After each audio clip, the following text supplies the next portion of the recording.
ബൈബിളിൽ ക്രിസ്മസിനെക്കുറിച്ച് പരാമർശിച്ചിട്ടില്ല എന്ന പ്രധാന കാരണം ഉന്നയിച്ചുകൊണ്ട് ക്രിസ്മസ് ആഘോഷിക്കാതിരിക്കുന്ന പെന്തക്കോസ്തുകാർ ന്യൂ ഇയർ കൃത്യമായും ആണ്ടർ ദി മീറ്റിംഗ് എന്നൊരു ഇരട്ടപ്പേരിട്ട് ആഘോഷിക്കാറുണ്ട്. എല്ലാ വർഷവും ഡിസംബർ 31 ആകുമ്പോൾ രാത്രി 8 മണിക്കോ 9 മണിക്കോ തുടങ്ങുന്ന ഒരു പ്രാർത്ഥന അടുത്ത വർഷം ജനുവരി 1 അവർ സ്വീകരിച്ചതിന് ശേഷം മാത്രമേ നിർത്താറുള്ളൂ. ബൈബിളിൽ എവിടെയാണ് ഇന്നീ കാണുന്ന തരത്തിൽ ഇന്ന് നമ്മൾ മനുഷ്യന്മാർ കണ്ടുപിടിച്ച ഒരു ടെക്നോളജിയാണ് കലണ്ടർ എന്ന് പറയുന്നത്. സീസണുകളെയും മാസങ്ങളെയും ഒക്കെ അടിസ്ഥാനപ്പെടുത്തി നമ്മൾ ഫോളോ ചെയ്യുന്നത്.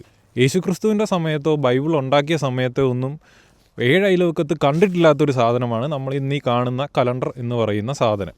അപ്പോൾ ബൈബിളിലില്ലാത്ത, ബൈബിൾ ഉണ്ടാക്കിയ കാലത്തൊന്നും കേട്ടുകേഴ്വി പോലും ഇല്ലാത്ത ഈ ഒരു കലണ്ടറിൻ്റെ അടിസ്ഥാനത്തിൽ എങ്ങനെയാണ് ഇതൊരു പുതിയ വർഷമാണ് എന്നിവർക്ക് വിലയിരുത്താൻ സാധിക്കുന്നത്? ഞങ്ങളുടെ കയ്യിൽ ആചാരങ്ങളില്ല, ബൈബിൾ പറയുന്നത് മാത്രമേ ഞങ്ങൾ ഫോളോ ചെയ്യൂ എന്ന് പറയുന്നവർ ഒരു കാലത്തും പിന്തുടരാൻ സാധ്യതയില്ലാത്ത, അല്ലെങ്കിൽ ചെയ്യാൻ പാടില്ലാത്ത ഒരു കാര്യമാണ് ഈ ഒരു ന്യൂ ഇയർ മീറ്റിംഗ് കാര്യങ്ങളെന്ന് പറയുന്നത്. കാരണം മനുഷ്യന്മാർ കണ്ടുപിടിച്ചൊരു സാധനം മാത്രമാണ്. ബൈബിളിനും ദൈവത്തിനും എന്താണ് കലണ്ടർ എന്ന് പോലും അറിയത്തില്ല. അന്നേരമാണ് ഇവർ ഒരു വർഷം കഴിയാൻ പോകുന്നു, ആ കഴിഞ്ഞ വർഷത്തിനെ കുറിച്ച് നമുക്ക് ദൈവത്തിന് നന്ദി കരയറ്റിക്കൊണ്ട് പുതുവർഷത്തിലേക്ക് കടക്കാം എന്നുള്ള ഈ ഒരു മണ്ടൻ പ്രസ്ഥാനം പിന്തുടരുന്നത്. ഇനിയെങ്കിലും പ്രിയപ്പെട്ട പെന്തക്കോസ്തു വിശ്വാസികൾ സ്വന്തം കണ്ണിലെ കോലെടുത്തതിന് ശേഷം അന്യൻ്റെ കണ്ണിലെ കരടെടുക്കാൻ നടക്കണം എന്ന് ഞാൻ താഴ്മയായി അപേക്ഷിച്ചു കൊള്ളുന്നു. അടുത്ത വർഷമെങ്കിലും നന്നാവാൻ ശ്രമിക്കൂ പ്ലീസ്. എന്തായാലും എല്ലാവർക്കും എൻ്റെ ഹൃദയം നിറഞ്ഞ പുതുവത്സരാശംസകൾ. Happy new year.